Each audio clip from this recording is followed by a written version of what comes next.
हमारे हाथ में होगा, हम कर लेंगे। And all of the sudden, या निक ऑफ टाइम जिसको कहते हैं, हम बिल्कुल आखिरी चंद लम्हों में हम मार्केट की दौड़ा भागी में नहीं लगेंगे, और बल्कि रिलैक्स माहौल के अंदर हम अपने प्लानिंग को, यानी कि मेनू प्लानिंग जो हमने की है, उसको करके खाना तरतीब दे के मेहमानों के सामने, घर वालों के सामने रख सकते हैं। तो ये तमाम चीज़ें, और ये सिर्फ खाना पकाते वक्त नहीं, मैं खाने की के से इसको नहीं जोड़ा, ये है, ये दुनिया के हर काम में है। अगर आप अपनी लाए अमल को तैयार कर लें, अपने एक वर्क फ्रेम जिसको इंग्लिश में कहते हैं, काम करने का स्टार्ट और एंडिंग, वो तरतीब दे लें, तो मैं समझता हूँ कि बहुत सारे काम हमारे लम्हों में हो जाएं, अच्छी तरीके से हो जाएं, और उसके बाद हमें एक्स्ट्रा टाइम मिल जाएगा जो हम स्पेंड कर सकते हैं अपनी फैमिली के साथ, अपने बच्चों के साथ, और लातादाद दूसरे चीज़ों से अपने आप को एंटरटेन करा सकते हैं। होता ये है कि जब हम प्लानिंग नहीं करते किसी भी चीज़ की, तो हम चीज़ों को मिसयूज़ करना शुरू कर देते हैं, चीज़ों को बर्बादी की तरफ लेके चले जाते हैं, हमारी कुछ समझ में नहीं आता। मिसाल के तौर पे कि अगर मैं कौरमे मेरे पास मसाला है, मैं कौरमा शुरू करूं, और अगर मेरे पास उसकी कंप्लीट तैयारी ना हो, तो हो सकता है बनना शुरू हो कौरमा और बन के वो कुछ और खाना आ जाए। तो प्लानिंग जो है वो ये है, मेनू प्लानिंग की।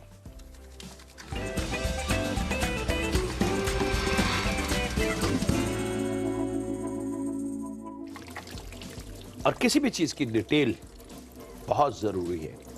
तो जनाब, आज 2 सफ़र हैं, 2 सफ़र बड़े सिंपल, बड़े सादा। मेरे वो फैमिली मेम्बर जो रेड मीट मटन में कोई ख़ास चीज़ या बीफ में ख़ास चीज़ खाना चाहते हैं। अच्छा, इसका फ़ायदा ये है कि ये आप बीफ और मटन दोनों में बना सकते हैं। हाँ, चिकन का मैं आपको मशवरा नहीं दूंगा, क्योंकि चिकन में इतना टाइम नहीं लगेगा, और फिर जो पकाने का तरीका है इसका वो थोड़ा सा मुख्तलिफ है, और उस तरीके में अगर चिकन को हम पकाएंगे तो हो सकता है कि चिकन ओवर कुक हो जाए, और ओवर कुक होने के बाद चिकन का वो जायका जो एक मज़ेदार जायका होता है वो ख़त्म हो जाता है। जनाब, चले बिस्मिल्लाहिर्रहमानिर्रहीम शुरू करते हैं। तो पहला सफ़र वेरी स्पेशल मटन है जनाब। यहाँ पे ले लेते हैं 2 अदद प्याज, ड्राई मटन मसाला, और 2 अदद दरमियानी से छोटी प्याज। इनको हमने स्लाइस कर लेना है, और फिर इसको हम कढ़ाई में हाफ क्वार्टर कप के साथ इसको पकाना शुरू करेंगे। प्याज का शुरू में कच्चापन दूर होता है, उसका जो तुर्श जायका है वो ख़त्म किया जाता है, और फिर हम उसको अपने जो भी कलर हमें रिक्वायर्ड है हमारे खाने में, हम उस तरफ लेके आते हैं।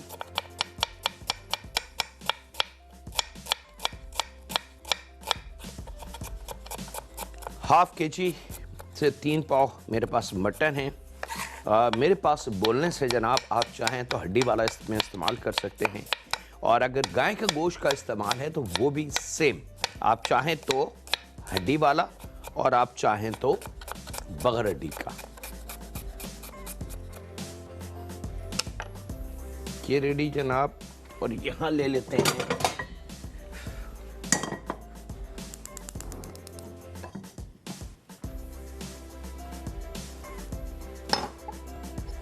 हाफ क्वार्टर कप ऑयल,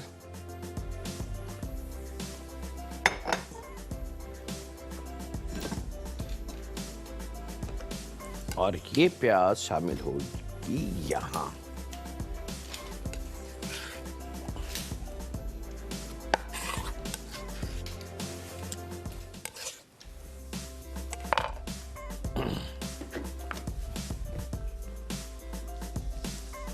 थोड़ा सा मिक्स कर लें। बिस्मिल्लाहिर्रहमानिर्रहीम। शुरू हो चुकी है जनाब हमारी कुकिंग, और अब ये इसके पकने का अमल शुरू हो जाएगा। दूसरी तरफ ले लेते हैं जनाब दही, तकरीबन 1.5 पाव से हाफ के जी तक दही इस्तेमाल होगा।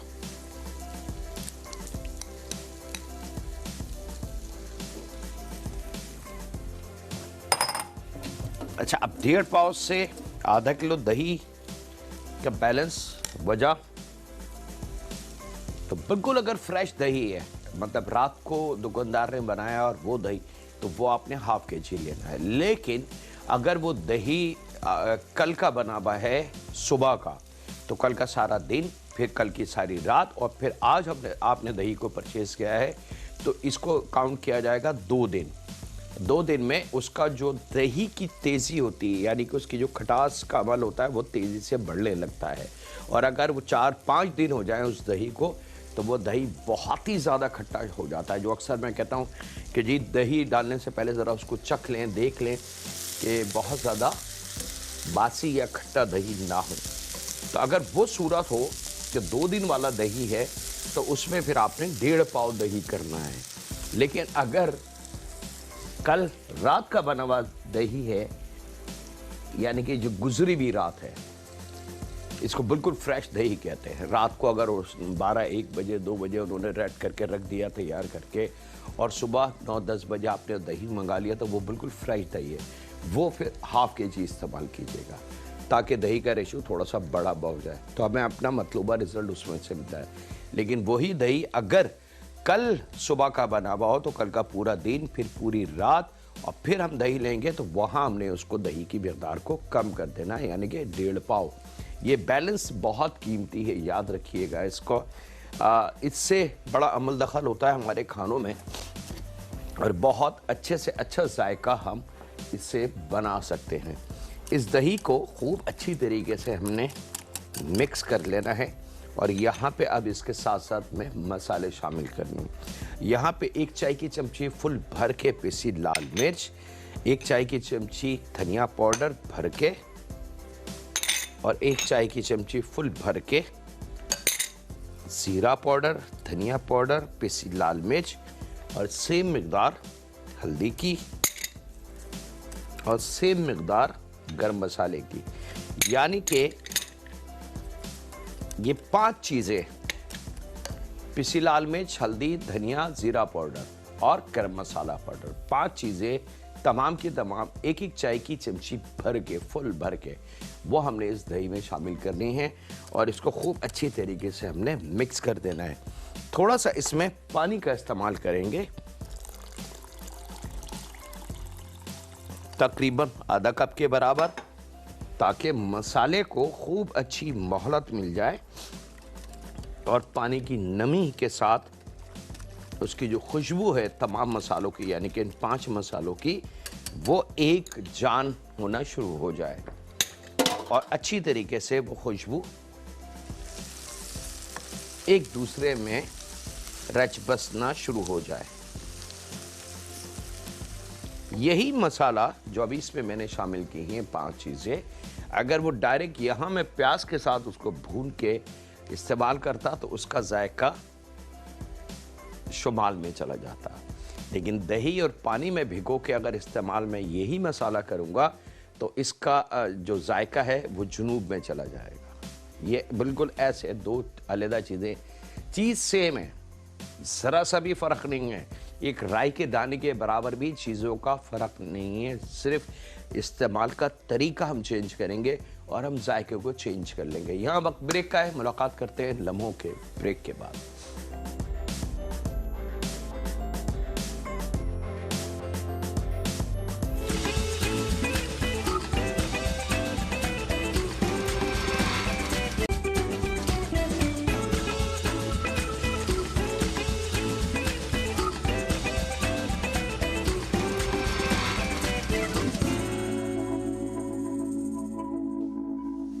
वेलकम बैक जनाब, ब्रेक से वापस आ चुके हैं। अब प्याज जो है वो कुकिंग की तरफ आ चुके हैं, यानी कि कलर अब चेंज होना शुरू हो गया प्याज का। याद रखिएगा, शुरू में चूल्हे को तेज़ रखेंगे, और जैसे ही प्याज पकना शुरू हो जाए ड्राई होने के बाद, तो चूल्हे की लो को बिल्कुल स्लो कर देंगे। और अब हम अपना मतलूबा कलर जो हमें रिक्वायर्ड है वो हम लेके आ जाएंगे और फिर हम अगले स्टेप की तरफ चलेंगे। ये ज़रा सी ख़वातीन थोड़ी सी जल्दी कर जाती है इस काम में और फिर रिज़ल्ट जो है वो अच्छा नहीं आता खाने का। ये देखें जनाब, मैं दिखा रहा हूँ आपको प्याज।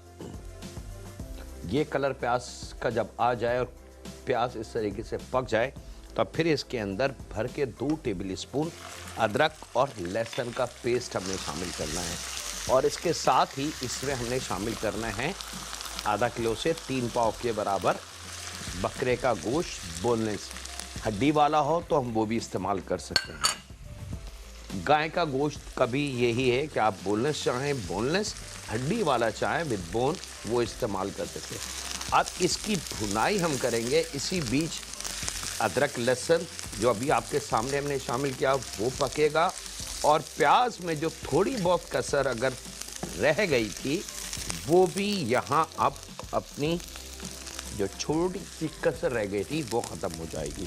और इसकी गोश्त की भुनाई करते वक्त चूल्हे की लो को थोड़ा सा तेज़ कर लेंगे ताकि भुनाई का अमल बड़ी जल्दी से शुरू हो जाए। अच्छा, अब याद रखिएगा सॉरी कि गाय का गोश्त बकरे के गोश्त को पकने में कम से कम 20-25 मिनट, आधा घंटा लगेगा। गाय का गोश्त होगा तो हो सकता है उसको 1.25 से 1.5 घंटा लगे। ये टाइमिंग आपने ज़रूर नोट करके रखनी है। और जैसी इस गोश्त का पानी ड्राई हो जाए और गोश्त का रंगत कलर चेंज हो जाए, हल्के से ग्रे कलर में आ जाए, तो वो साइन है कि हाँ जी परफेक्ट ये रेडी है। चूल्हे की लो को तेज़ रखेंगे ताकि इसका जो पानी है गोश्त का वो जल्दी ड्राई हो जाए। ये अमल अगर हम करते हैं तो इससे हमें फ़ायदा ये होगा कि गोश्त की बहुत ज़्यादा जो डिज़ीज़ है उससे हम दूर हट जाते हैं और गोश्त की जो हीक होती है हम उससे दूर हट जाते हैं। गोश्त में मौजूद जो ब्लड वाला पानी है हम उसको ख़त्म कर देते हैं। तो एक साथ इतने सारे बेनिफिट हैं सिर्फ एक ये छोटे से अमल करने से। लेकिन हम क्या देखते हैं कि हमारे घरों में गोश्त को भूना नहीं जाता, बल्कि बस गोश्त डाला, मसाले डाले, टमाटर सब्ज़ी डाली, पानी डाला, पकने के लिए छोड़ दिया और फिर हम कहते हैं भाई पता नहीं क्या हो रहा है आजकल, चीज़ें खालिश नहीं हैं, तबीयतें ख़राब हो जाती हैं और मैदे निज़ाम हाजमा ख़राब हो जाता है। बहुत सारी चीज़ों की हम फिर शिकायत करते हैं, लेकिन हम कभी अपने काम को नहीं देखते कि हमारी मेजर गलती क्या है कि हम अपने हाथ से उन जरासीम को खाना शुरू करते हैं और फिर हम ब्लेम जो है वो दूसरी चीज़ों को देते हैं। लीजिए जनाब, अब आप देख सकते हैं कि इस गोश्त का मैं चूल्हे को बंद कर रहा हूँ ताकि आपको फिज़िकली दिखा सकूँ, ताकि कहीं कोई शिकायत आपके दिल में ना रहे। गोश्त का कलर जो कच्चेपन से ग्रे कलर में आ गया है, प्याज मज़ीद कलर में आ गई है, अदरक लहसुन भरपूर तरीके से पक चुका है। जब ये लुक आ जाए गोश्त की तो अब बारी है जनाब इस मसाले की।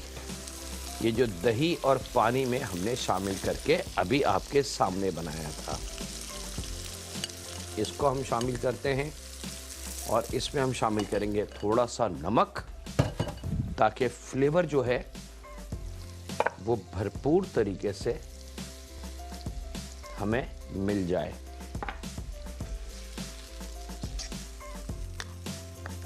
और ये भी बड़ी कुदरती चीज़ है जनाब कि नमक के बग़ैर दुनिया का कोई भी मसाला, फ्रॉम ए टू जेड की बात कर रहा हूँ, इसके अंदर चाइनीज़, इटालियन सारे खानों को शामिल करते हैं। नमक के बग़ैर किसी भी मसाले का जायका खुलेगा नहीं, आपकी ज़बान उसको कबूल नहीं करेगी। और नमक एक बहुत ही कीमती और बहुत ही सस्ती सी चीज़ है, लेकिन जब तक ये शामिल ना हो बाकी मसालों का जायका आप हासिल नहीं कर सकते। और अब जनाब इसको आपने बहुत एहतियात से पकने के लिए छोड़ देना है। बकरे का गोश्त होगा तो तकरीबन 25, 30, 35 मिनट। अगर वही दुकानदार आपको बकरे का गोश्त बता के बकरी का गोश्त दे देगा तो उसका घंटा, 1.25 घंटा। गाय का गोश्त अगर हम लेते हैं बोनलेस या हड्डी वाला तो कम से कम 1.25 से 1.5 घंटा, 1.25 घंटा कहीं नहीं गया। गाय के गोश्त पॉसिबल नहीं है, हाँ अनलेस कि अगर आप गाय का गोश्त इस्तेमाल करें और प्योर अंडरकट इस्तेमाल करें, जो अक्सर मैं रेड मीट में इस्तेमाल करता हूं और काफ़ी सारे खाने बना के देता हूं, तो वो फिर उसकी टाइमिंग है 20 से 25 मिनट की कि वो तैयार हो जाएगा। ठीक है, तो प्लानिंग हमारी मेन्यू प्लानिंग जो होती है कि हमने आज लंच में क्या बनाना है और डिनर में क्या देना है, या डिनर ऐसा हो कि लंच में थोड़ी सी सपोर्ट उससे मिल जाए या उसको यूटिलाइज कर लें कि मिसाल के तौर पे डिनर में हमने कोरमा बनाया और वो थोड़ा सा बच गया, तो हम दूसरे दिन लंच में, क्योंकि इतने अफराद नहीं होते घरों में, तो हम उसमें थोड़ा सा पानी शामिल करके राइस डुबो के नमक को बढ़ा के और उसकी हम मसालेदार राइस बना सकते हैं, जो सिंपल हमारे लंच में काम आ सकते हैं। और फिर हम एक भरपूर तैयारी डिनर की दोबारा कर लें। ये एक सर्कल है जो बड़ी एहतियात से किया जाता है। लीजिए जनाब, अब इस पैन को हमने शिफ्ट कर दिया है दूसरी तरफ और ये अब पक रहा है। यहाँ ले लेंगे जनाब 2 अदद टमाटर। अच्छा, उसको मैं ढक दूं ताकि उसकी कुकिंग का अमल जो है चूल्हे को स्लो आंच पे रख के दम वाले से थोड़ी सी बड़ी आग, और यहाँ ले लेते हैं 2 अदद टमाटर दरमियाने साइज के, और इसको हमने बारीक काट लेना है, स्लाइस करेंगे और फिर थोड़ा सा इसको छोटा कर लेंगे।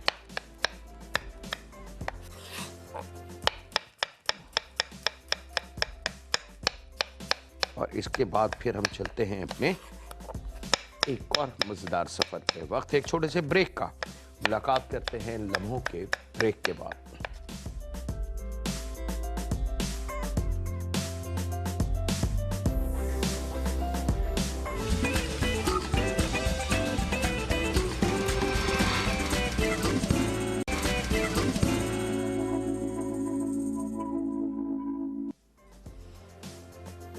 वेलकम बैक जनाब, ब्रेक से वापस आ चुके हैं। यहाँ पे दूसरे सफ़र के लिए 1 पाव मैदा, थोड़ा सा नमक शामिल करेंगे, 1/4 चाय की चमची साबुत ज़ीरा, 1/4 चाय की चमची इसके अंदर हम शामिल करेंगे कुटी लाल मिर्च,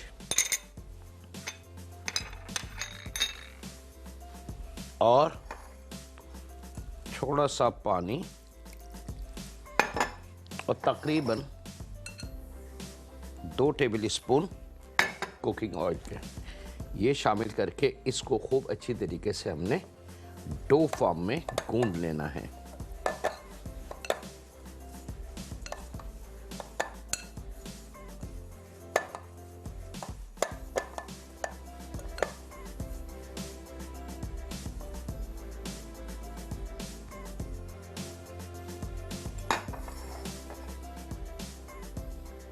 और अब बहुत थोड़ा थोड़ा पानी, इस डो को बहुत ज़्यादा नरम नहीं करना और ऐसा भी ना हो कि बिल्कुल सख्त डो हो, नरम हो लेकिन थोड़ी सी सख्त। तो इसलिए पानी को बहुत एहतियात से रोक के संभाल के इस्तेमाल करना है। और डो कोई सी भी गूंदें, उसमें पानी का तरीका आपने यही अडॉप्ट करना है। इससे फ़ायदा ये होता है कि हमारी जो डो है वो ख़राब नहीं होती, बल्कि जो डो हमने जिस मकसद के लिए गूंदनी है वहाँ वो डो तैयार हो जाती है उस काम के लिए। लेकिन अगर गलती से इसमें पानी ज़्यादा शामिल हो जाए तो फिर मजबूरन क्या होगा कि इसको हमें दोबारा संभालना पड़ेगा, मैदा मज़ीद या आटा मज़ीद शामिल करके। और यहाँ पे जनाब अब इस पे थोड़ी सी मेहनत करनी है।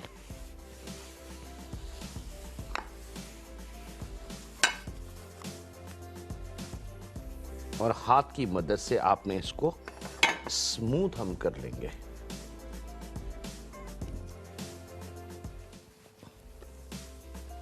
जैसे जैसे हम इसको घूमते हैं, थोड़ी सी मेहनत करते हैं, तो खमीर का जो अमल है, गुलेटिन जिसको हम कहते हैं, उसका अमल शुरू हो जाता है पानी लगने के साथ। भले वो मैदा हो, आटा हो, सूजी हो, बेसन हो, इन तमाम चीज़ों में।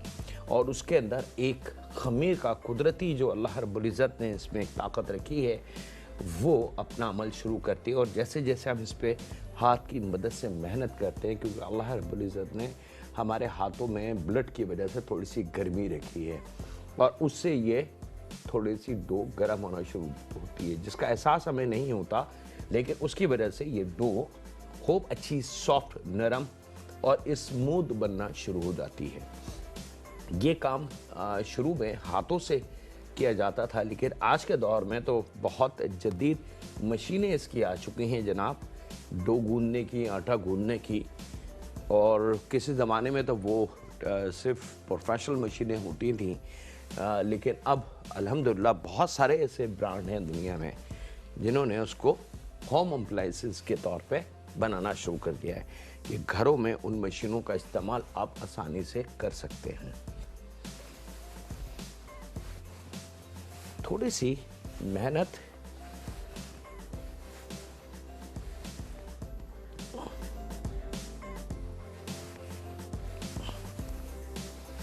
ये लीजिए जनाब, ये रेडी। और इसके साथ ही अब मैं शुरू करता हूँ कीमे की तरफ। कीमा मेरे पास आप बकरे का ले लें, चिकन का ले लें, गाय का कीमा ले लें। ये लीजिए जनाब, जब डो हमारी खूब अच्छी सी स्मूथ सी हो जाए तो इसको हम रखते हैं यहाँ, और वक्त एक ब्रेक का, मुलाकात करते हैं लम्हों के ब्रेक के बाद।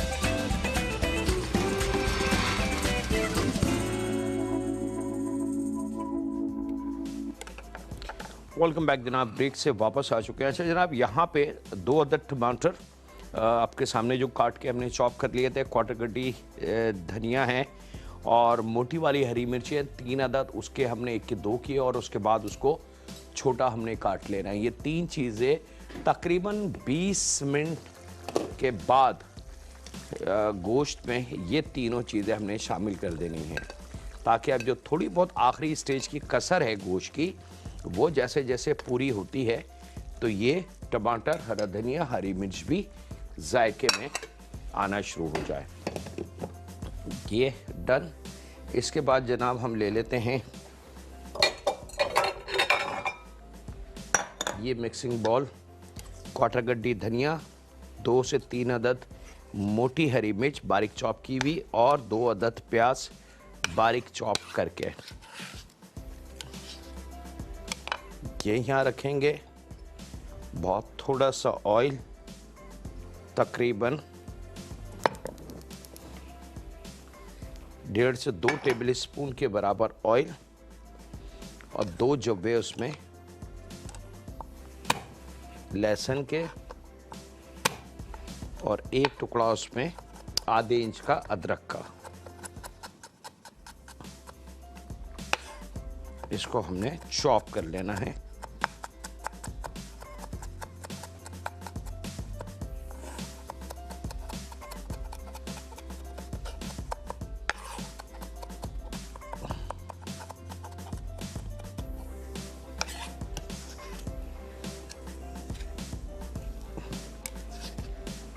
ऑयल में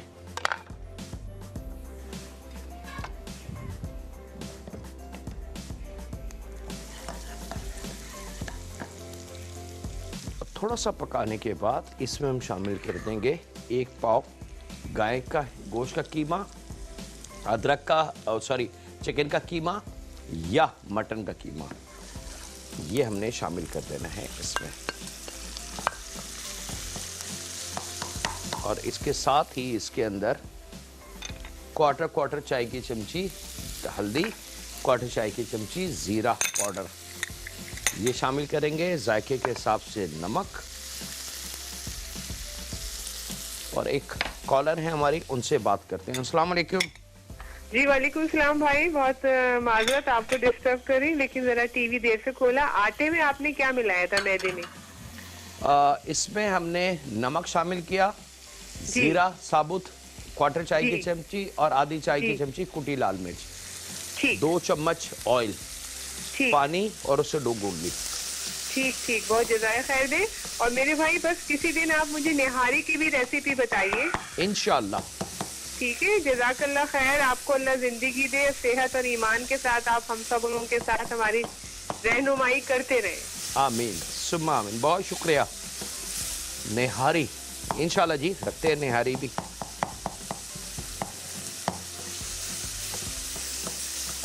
इसकी भुनाई हमने कर लेनी है। अच्छा, भूनते वक्त एक चीज़ का ख्याल रखें कि थोड़ा सा एडिशनल पानी इसके अंदर हमने शामिल करना है, ताकि नमक और जो हल्दी है, जो ज़ीरा पाउडर है, उसको थोड़ी सी मोहलत मज़ीद मिल जाए पकने की। और यहाँ एक नज़र हम अपने इस खाने को देख लें।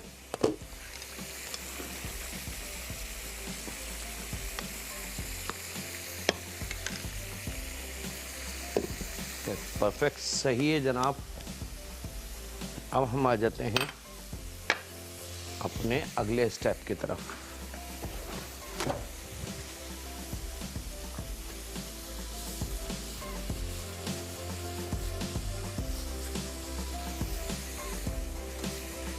अच्छा जनाब, यहाँ पे अब हमने 2 तरीके हैं इसके।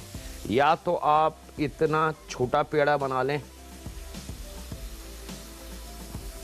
ये देखें, या तो इतना छोटा पेड़ा बना लें आसानी के लिए और आप इसको डायरेक्ट बेल लें, और या फिर इस तमाम बड़े पेड़े को जो भी आपके सामने हमने गूंदा है, इसको हमने बेल लेना है। दोनों ऑप्शन आपके पास मौजूद हैं।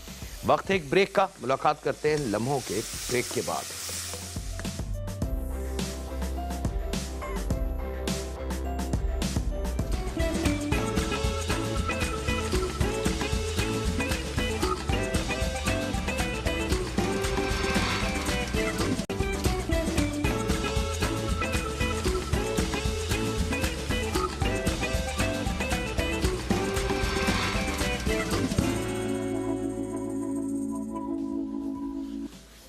वेलकम बैक जनाब, ब्रेक से वापस आ चुके हैं।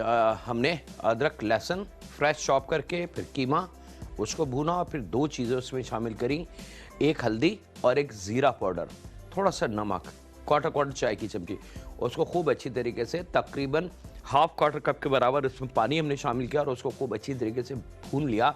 पानी जैसी ड्राई हुआ तो ये चॉप करी हुई प्याज, हरी मिर्च और हरा धनिया वो हमने उसमें कीमे में डाला, उसको मिक्स किया और फ़ौरन उतार लिया। पकाना नहीं है इसको, याद रखिएगा।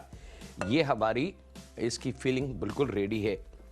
यहाँ जो डो आपके सामने हमने गूंदी थी आटे की, उसको आपने बेल लेना है रोटी की तरह, सेम रोटी, चपाती, पराठा की तरह।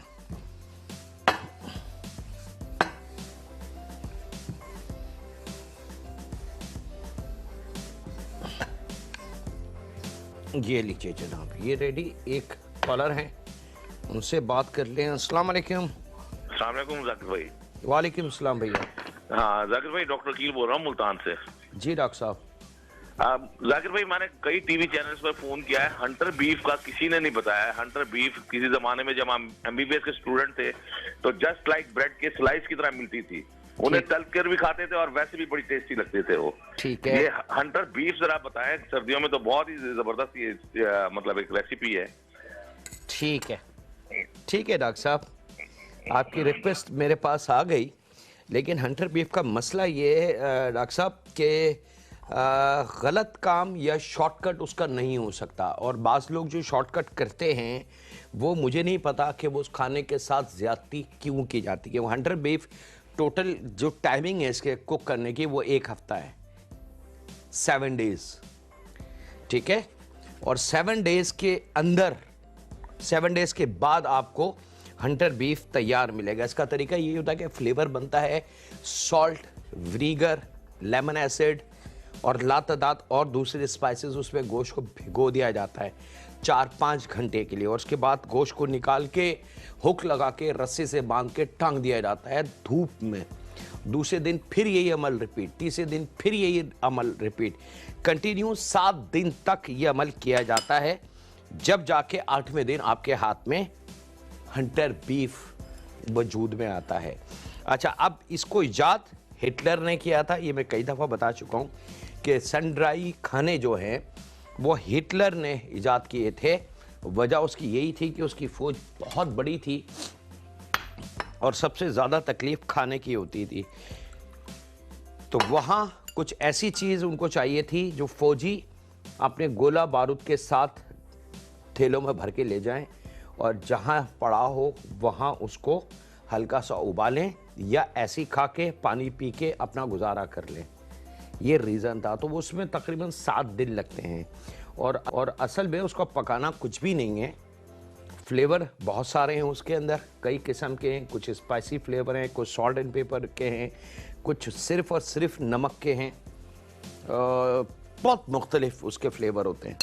उसका असल जो गेम है वो है धूप में उसको पकाना, वो एक कीमती अमल है। मैं कोशिश करूँगा जनाब कि उसको कोई ऐसा रास्ता निकाल कि मैं आपको दिखा सकूँ। अच्छा जनाब, यहाँ पे मेरे पास कांच की प्याली थी, बड़ी नॉर्मल हर घर में होती है, रोटी बेली और उसको हमने पीस काट लिए। यहाँ हाफ मून यानी कि आधी उसके ऊपर किनार पे हमने लगाना है थोड़ा सा पानी और इस पार्ट को उठा के इस तरीके से आपने इसको पैक कर देना है। 1-1 टेबल स्पून के बराबर इसमें हम मटेरियल रखेंगे। किनार से अगर कुछ चीज़ आ जाए तो उसको हटा दीजिएगा और उधर हमने पानी रख देना है उबलने के लिए और उसके बाद यहाँ इसको हल्के हल्के बैंड दे देना है।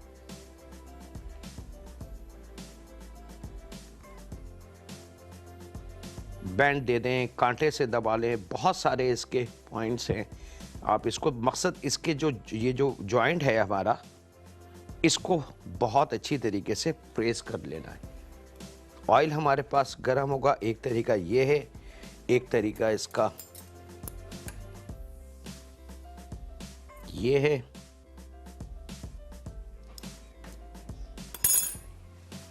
और एक तरीका इसका ये अंगूठा और ये वाली फिंगर यहाँ इसको रखेंगे और इससे इसको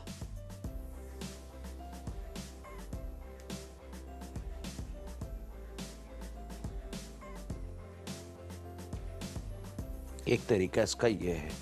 ऑयल गरम बहुत ज़्यादा ना हो, हल्का गरम हो और उसमें इसको स्लो आंच पे रख के आपने फ्राई कर लेना है। That's it. यहाँ पे मेरे पास मटन बिल्कुल रेडी है जनाब। मैं अब ज़रा सी उसकी